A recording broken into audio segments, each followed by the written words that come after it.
Salam bahagia, kita bersama lagi dalam Ruang Bicara yang dibawakan kepada anda tentunya di Bernama TV. Topik yang kita pilih hari ini di Ruang Bicara ialah penjana ringankan beban PKS. Dan tetamu yang sudah pun bersiap sedia bersama dengan saya di studio Ruang Bicara ini, kita ingin mengucapkan terima kasih dan selamat datang kepada yang berbahagia Tuan Syed Z Al-Qudsi, iaitu Ketua Pegawai Eksekutif True Capital Asia, dan beliau juga merupakan pengasas Kelab Juang. Jadi apa khabar Tuan Syed? Alhamdulillah, terima kasih kerana ada di sini. Tuan Syed tadi cerita lama sungguh sebenarnya Tuan Syed tidak bersama kita di Ruang Bicara. Betul.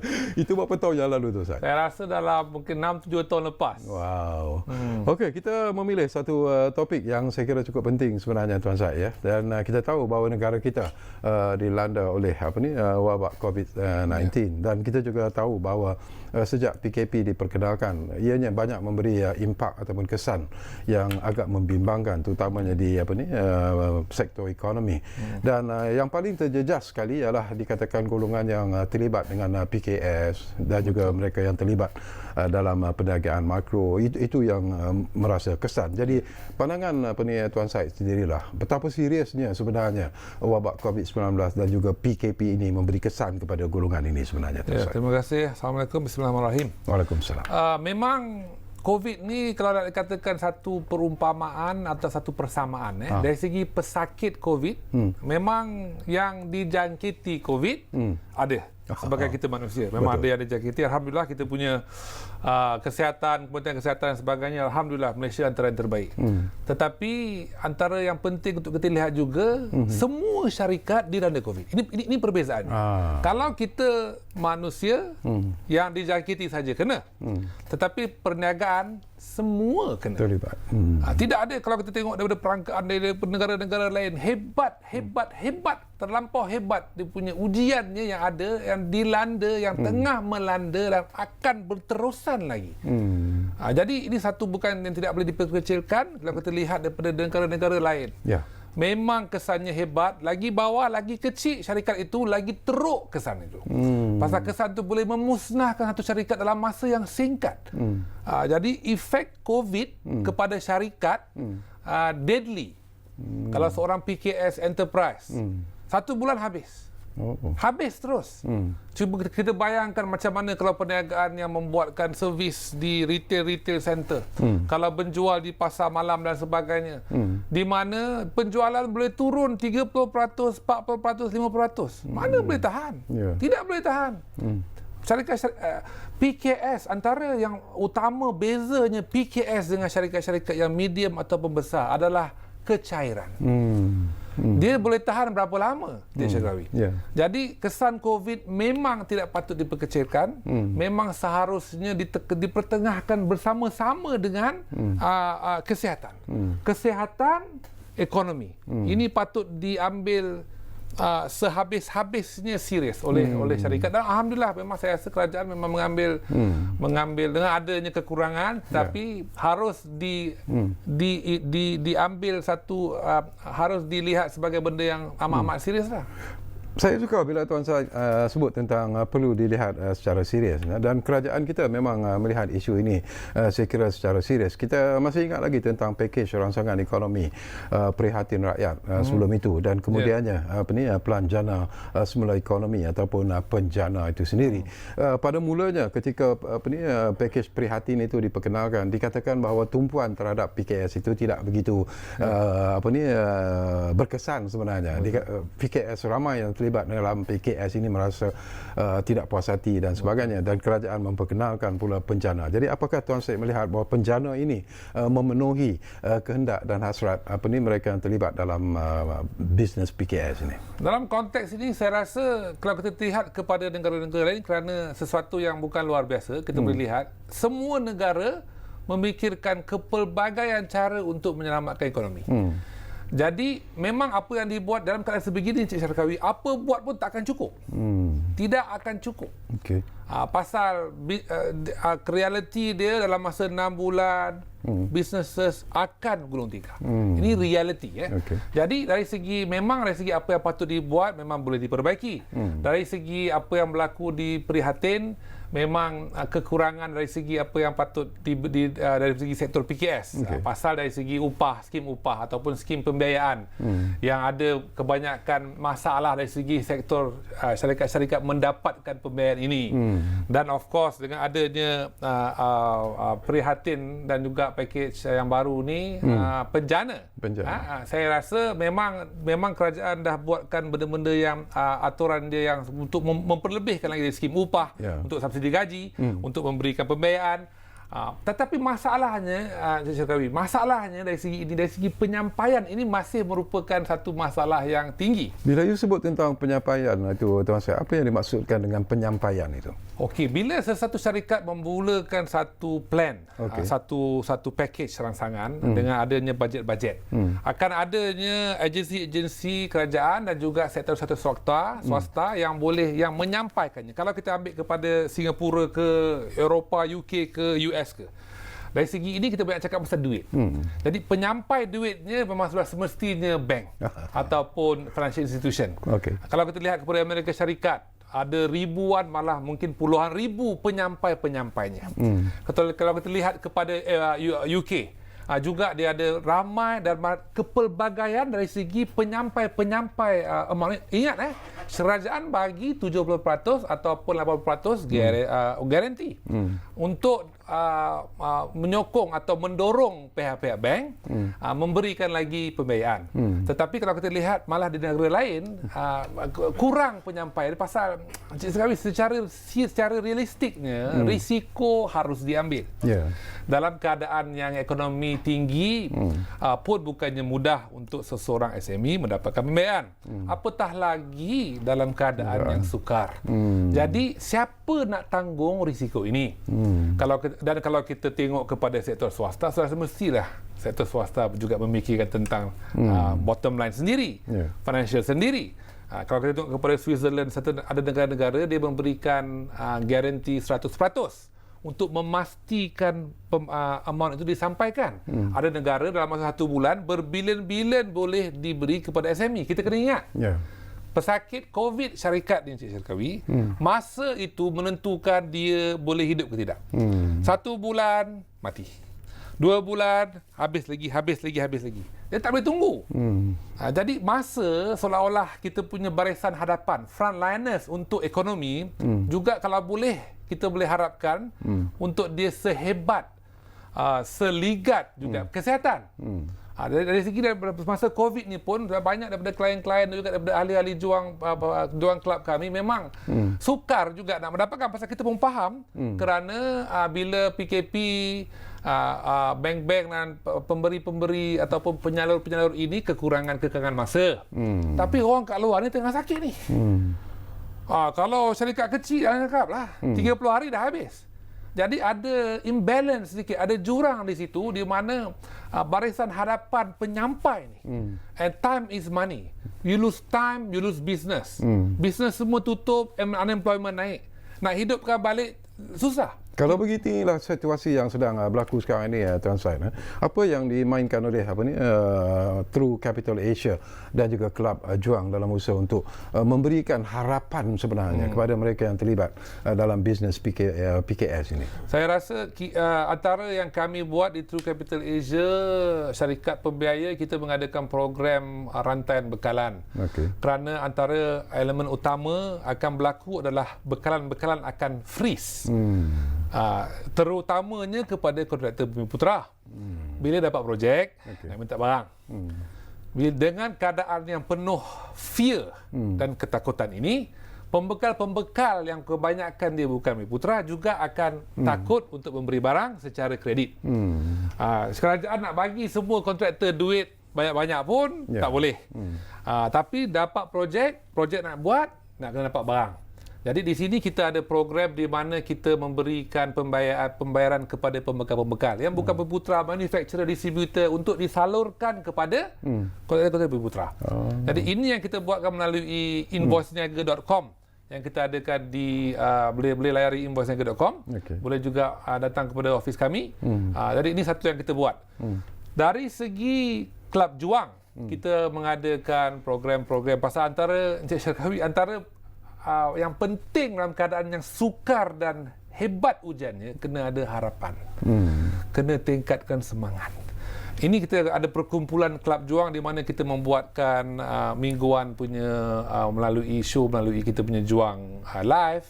Kita juga akan membuat insya-Allah coaching session nak berkumpul dengan orang positif ni. Pasal bila berdepan dengan satu yang susah ni, kita kena faham usahawan sekarang ni dia bermain dengan fear.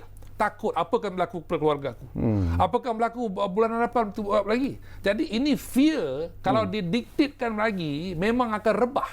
Jadi insya-Allah di Kelab Juang ni kita nak mengumpulkan, memberikan semangat, memberikan ilmu, memberikan petunjuk, because there is a way out. Of course, Allah tentukan mesti ada jalan keluar. Cuma kena berbekalkan dengan strategi, ilmu dan keyakinan. Bila Tuan Syed sebut tentang harapan dan juga semangat, saya pun tertarik hati dengan semangat yang Tuan Syed pertontonkan. Dan ini seolah-olah menjadi semacam, yalah, kalau mereka yang sedang menonton program kita sekarang ini harus melihat semangat yang yang diwujudkan oleh Tuan Syed kita. Tapi Tuan Syed dalam usaha untuk menghidupkan semula harapan mereka, untuk menaikkan semula semangat mereka yang mungkin merasakan bahawa mereka berada pada situasi yang cukup membimbangkan ini. Apa yang perlu mereka fikirkan sebenarnya? Looking forward itu apa yang harus mereka fikirkan sekarang? Antara elemen yang utama, kita tidak boleh berdasarkan semangat dengan satu kertas kosong. Itu tak tahan lama je saya kata. Betul. Okey, pertama sekali kita balik kepada agama lah. Itu penting kepada beragama Islam. Kita kena berpegang dan kita kena perkukuhkan kita punya, gunakan peluang kita dilanda ujian untuk kita dekat kepada Allah. Kerana itulah akan memberikan kita balance itu bila kita dah terumbang ambing itu. Jadi jangan saya syorkan kepada semua usahawan-usahawan, terutamanya Malaysia, terutamanya di usahawan Islam, gunakan peluang ini untuk dekat kepada Allah. Make it personal. Make it a personal thing to you and personal between you dengan Allah. Jadi ini bukan boleh memperkukuhkan lagi kita punya perjalanan. Kedua, strategi. Dalam peperangan mana-mana pun, walaupun apa, memerlukan strategi, memerlukan ilmu. Betul. Jadi kita kena merangkakan satu perancangan. Kena mendapatkan khidmat nasihat kawan-kawan, pakcik, makcik, profesional kerajaan, semua. Rangkakan satu plan yang kritikal. Ini masa tak ada masa ni. Ya, betul. Jadi criticality kena ada. Kebanyakan orang-orang yang dilanda ujian, dia juga nak lari pandangannya pasal dia takut menghadapi kenyataan. Dia tengok bank account dia tengok dia punya sale, dia kata tak boleh. Jadi dia cuba, dia main, dia nak melalui itu dengan tidak berdepan dengan cabaran ini. Jadi kena berdepan dengan cabaran ini, merangkakan satu perancangan.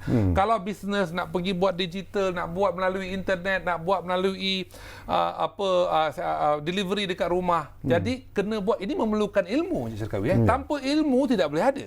Dapatkan ilmu tu sekarang. Berbicaralah dengan orang yang boleh membantu anda. Bercakaplah dengan subject matter expert yang ada. Rangkakan perancangan. Teruskan perjalanan dan berpegang kepada keyakinan. Okey, kita akan terus berbicara lagi Tuan Syed, tapi kita diarah untuk berehat dulu buat seketika. Dan kepada anda, jangan lupa kembali semula sebentar saja lagi bersama kami Ruang Bicara yang kami bawakan kepada anda, tentunya mana lagi, Bernama TV. Kita jumpa lagi selepas ini.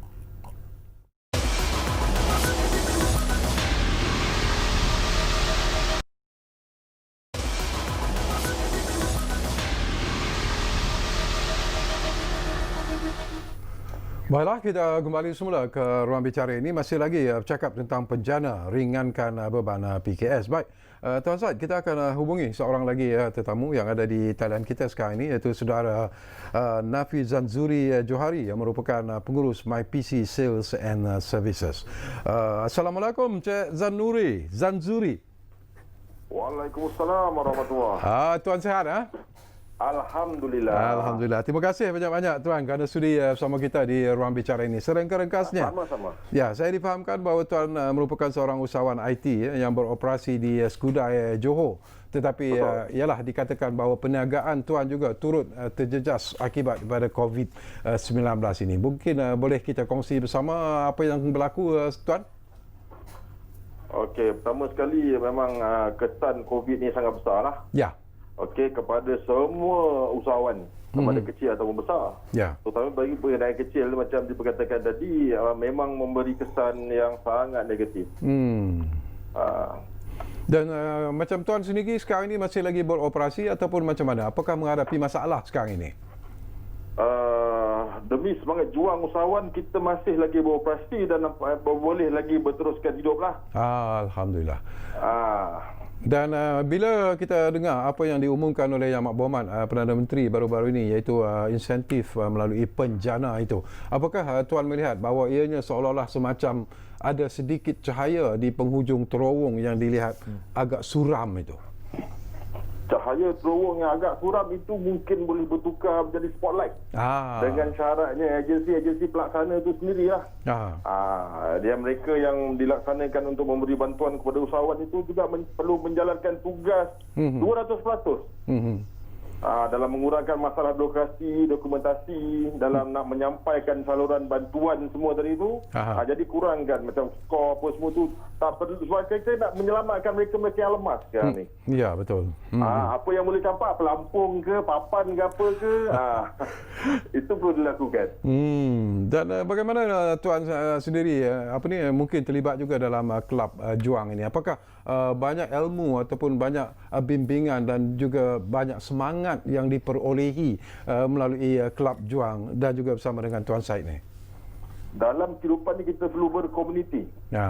Kita perlu bersama-sama, tak boleh sendirian. Dalam kelab juang ni kita bersama-sama berjuang, memikirkan bagaimana untuk kita meneruskan kehidupan dalam peperangan ini. Walaupun nampak macam dah nak tamat tapi masih belum tamat. Bagaimana selepas perang ni, pasca COVID, kita nak meneruskan apakah kaedah-kaedah yang sepatutnya kita ambil guna. Di mana market target kita, macam mana, apa cara kita nak atasi, apakah motivasi diri kita. Perkara-perkara sebeginilah yang kita bincangkan dalam kelab juang. Saya suka istilah yang Tuan gunakan, motivasi itu. Apa yang digunakan sebagai motivasi untuk menaikkan semangat Tuan sendiri sebagai salah seorang yang terlibat dalam PKS ini, Tuan? Seorang usahawan mestilah mengalami semangat juang yang tinggi. Jadi motivasi itu sangat penting. Jadi bagaimana kita, manusia ni dia boleh survive. Semula bagaimana kita menggunakan akal berbicara dengan menganggap ujian itu sebagai satu dugaan kita untuk supaya lebih maju, bukan lebih mundur. Okey, terima kasih banyak-banyak Zanzuri kerana sudi bersama dengan kita, dan kita mendoakan semoga semangat anda terus kukuh dalam memperjuangkan apa yang sedang anda lakukan sekarang ini, dan insya-Allah saya percaya bahawa selagi keyakinan itu ada, pastinya kejayaan tidak akan ke mana. Jadi terima kasih banyak-banyak kepada saudara Nafizan Zuri Johari. Kembali semula kepada Tuan Syed daripada apa yang disebut oleh rakan kita tadi. Dari kajian Tuan Syed sendirilah, berapa lama agaknya situasi ini akan berlarutan, Tuan Syed? Dugaan ini akan berlaku kepada mereka yang terlibat dalam bisnes PKS terutamanya. Kepada dunia perniagaan, dunia baru sekarang. Dunia dah lama dah habis dah. Antara kita berubah, cuba untuk berubah, atau kita akan rebah. Keadaan tidak akan habis dalam masa 3 bulan saja. Economical impact, kalau kita kaji dari segi daripada world economy numbers, tengok kepada unemployment daripada ekonomi dunia, United States dan Europe, di mana penentunya, kita boleh lihat dah juga perangkaan-perangkaan yang memang membimbangkan. Kita boleh lihat daripada stok-stok market dunia juga. Bila berlakunya sebegini, apakah berlaku daripada supply chain dunia? Apakah berlaku daripada demand daripada China yang hebat membeli? Apakah berlaku sekarang ini? Jadi ini bukan impact yang boleh dipetik 3 bulan. This is berpanjangan. At least saya boleh katakan dari segi COVID punya reality, sebelum ada vaksin, tidak akan kembali kepada sebelum ini. Dan impact selama sekarang ini dah jadi teruk dan teruk dan teruk. Dekat Amerika dan US ada satu lagi gejala riot yang berlaku yang akan menerukkan lagi dan meningkatkan lagi kenaikan COVID. Jadi sebagai peniaga kita perlu tahu juga supaya kita kena faham. Get ready with what's happening now. Kalau tak ready memang kena pukul punya. Jadi kita kena prepare untuk benda yang kita tak boleh prepare lah. Itu pasal susah lah sekarang kalau jadi peniaga kan, tapi saya pun jadi peniaga. Betul. Okey, saya nak petik daripada apa yang disebut oleh Zan Zuri tadi. Dia sendiri bersetuju dengan apa yang dilakukan oleh kerajaan memperkenalkan bencana itu sendiri. Tetapi dia menyebut tentang tidak semudah seperti apa yang kita lihat di atas kertas sebenarnya. Banyak sangat birokrasi dan sebagainya. Apakah ini aspek ataupun perkara yang perlu dilihat secara serius oleh kerajaan khususnya dalam membantu golongan PKS ini? Betul, mesti diperkukuhkan, mesti dilihatkan, mesti mencari jalan untuk menyampaikan. Because we are talking, kita bercakap tentang kehidupan sekarang. Melayu ke, Cina ke, India ke, berapa banyak ibu-ibu yang malam-malam sekarang tidur dengan keresahan. Berapa banyak ayah-ayah yang tak tahu nak balik nak cakap apa dekat anak-anak. This is serious. Dia tidak berkaitan dengan politik. Kita kena mencari jalan untuk menyalurkan dengan cepat. Saya yang petik pada tahun 1997 di mana kita ada recession dan juga economic crisis. Di mana kerajaan masa itu bank-bank semua dilanda satu masalah besar. NPL melonjak naik. Maybank masa itu pun saya tak beli share dia masa bawa balik student dulu dekat RM1. Maknanya nak habis. Masa tu Bank Bumi Putra Malaysia berhad lagi. Kerajaan dan masa tu Tun Mahathir telah mengumumkan program rangsangan. Berapa bilion saya tak tahu lah, mungkin 40 ke 30 ke 50 bilion, yang tahu berbilion-bilion. Tetapi kerajaan menubuhkan dana harta dan dana modal. Dua entiti baru di mana masa tu itulah dia strategi yang hebat boleh katakan masa tu Tun Mahathir, Tun Daim Zainuddin dan semua kerajaan masa situ berjaya menyelamatkan. Tetapi dia telah mengenal pasti siapa nak beli bank-bank punya bad debt NPL yang terlampau banyak ni. Tak ada orang nak beli. So dia menubuhkan dua-dua entiti ini untuk specialize. Beli kesemua debt ataupun NPL yang terlampau teruk ni untuk jadikan balance sheet dan perakaunan kepada bank-bank lebih kukuh. Sekarang ini kita dah ada banyak entiti, tetapi kita tidak ada satu entiti yang habis-habisan menjadikan. Ini merupakan satu permasalahan. Dan kalau kita biarkan kepada sektor swasta Encik Syekari, kita lihat saja di negara-negara lain. It will not be enough. Dia tidak akan mencukupi kerana tujuannya tidak 100% sama dengan tujuan kerajaan. Dia masih ada tujuan dari segi, of course, betul, pasal dia swasta. Cuma sebagai kerajaan, kalau kita boleh ada satu jabatan ke satu penubuhan agensi yang khusus, yang mereka yang mengukur berapa banyak dapat ni, berapa banyak dah bagi ni, yang teruk dah dapat ke belum?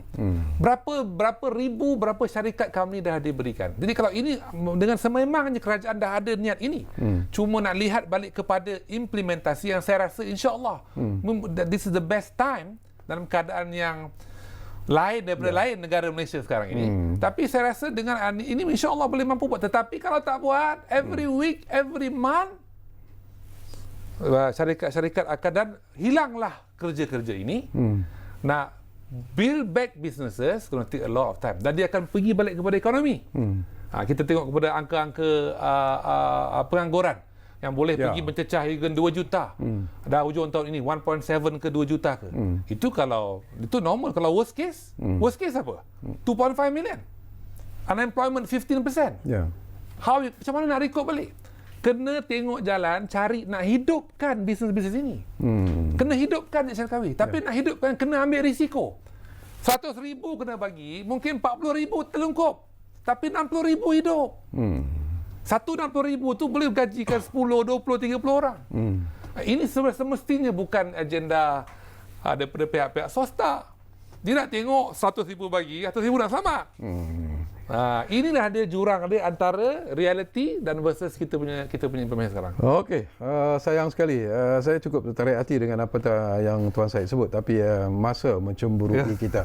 Dan mungkin di masa-masa yang akan datang, Tuan Syed, kita duduk lagi. Kita minta dekat penerbit 1 jam sebenarnya untuk bercakap tentang isu ini. Kerana kalau kita buka talian, pastinya kita akan mendapat respon ataupun reaksi yang cukup hebat daripada penonton-penonton yang mungkin berkesempatan menyaksikan program kita ini. Apapun, saya ingin mengucapkan ucapkan terima kasih kepada Tuan Syed Ziyad Al-Qudsi kerana sudi bersama dengan kita di Ruang Bicara ini, dan insyaAllah seperti biasalah, seperti apa yang kami janjikan selalu kepada anda, Ruang Bicara akan terus berbicara bersama anda dari masa ke semasa. Kita jumpa lagi. Assalamualaikum. Terima kasih.